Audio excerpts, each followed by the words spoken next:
This is awesome. So, as you guys know, one of my favorite parts of the speech was, hey, let's raise the minimum wage to $9. I mean, it should be $12.50, but I'll take it because it's a step in the right direction.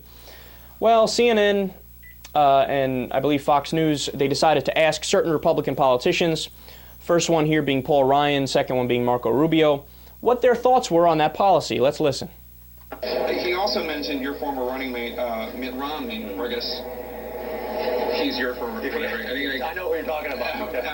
As supporting tying the minimum wage to cost of living. Is that something that you could support? I've never been a fan of that idea. I think it's inflationary. I think it actually is counterproductive in many ways. You end up costing jobs from people who are at the bottom rung of the economic ladder. Look, I wish we could just pass a law saying everybody should make more money without any adverse consequences. The problem is, costing jobs from those who are just trying to get entry-level jobs. The goal ought to be is to get people out of entry-level jobs into better jobs, better-paying jobs.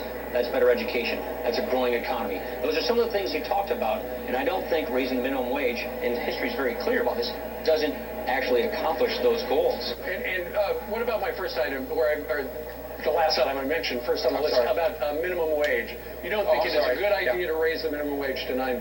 Well, first of all, I want to see people making a lot more than $9 an hour in the United States. And the way you do that is through rapid economic growth where people are being paid a lot more than that. $9 is not enough. I think we all would want that. The question is a minimum wage the best way to do it? And history has said the answer is absolutely not. In fact, the impact of minimum wage usually is that businesses hire less people. That's the impact of it. They'll just hire less people to do the same amount of work.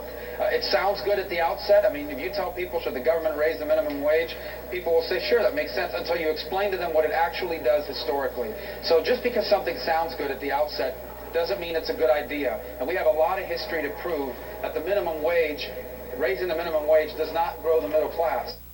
So let me not parse my words or equivocate here. Let me be straight to the point and concrete. Every single point just made by Paul Ryan and Marco Rubio is absolute bullshit. But I don't want you to take my word for it. You guys know that. In fact, I never want you to take my word for it. I love it when people independently fact-check me as I go along here. So, a study published in November 2010 in the Review of Economics and Statistics found, quote, no detectable employment losses from the kind of minimum wage increases we have seen in the United States. Another published in 2011, quote, found no impact on hours worked or employment levels.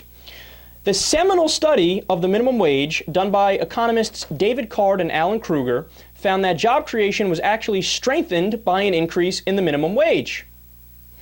Interesting. In fact, this result has been found time and time again. So I did a little bit of extra research on this to make sure that I came correct with the facts, right?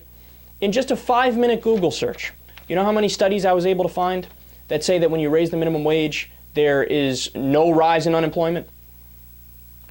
24. 24 independent, separate studies all verify that when you raise the minimum wage, there is no rise in unemployment. In fact, the thing that's most likely to happen is that it will spur the economy because you're increasing the purchasing power of the lower class. And number one, those are the people who need the money the most, and they'll spend it right away. Number two, that has what's called in economics a multiplier effect. So you have more dollars circulating throughout the economy because you're giving people who are willing to spend money, right? Now, I want to be clear about this. That's not to say that, okay, well, in that case, then let's raise the minimum wage to $62.27. No, that doesn't make any sense, right? There's bounds of reason. So, in fact, if a Democrat or Obama or whoever were to propose, let's raise it to $25 an hour. No, you lose me. Because that will have a negative effect, because now we're talking about dollar figures that aren't just a small incremental move, right? We're talking about a system overhauling type thing where some small businesses will have to lay off some people. But when we're talking about moving it up to $9, it's not going to have a negative effect. It's going to have an overwhelmingly positive effect, and that's not me saying it. That's the empirical objective studies. And in typical Republican fashion here, Paul Ryan and Marco Rubio read one too many Ayn Rand books, right?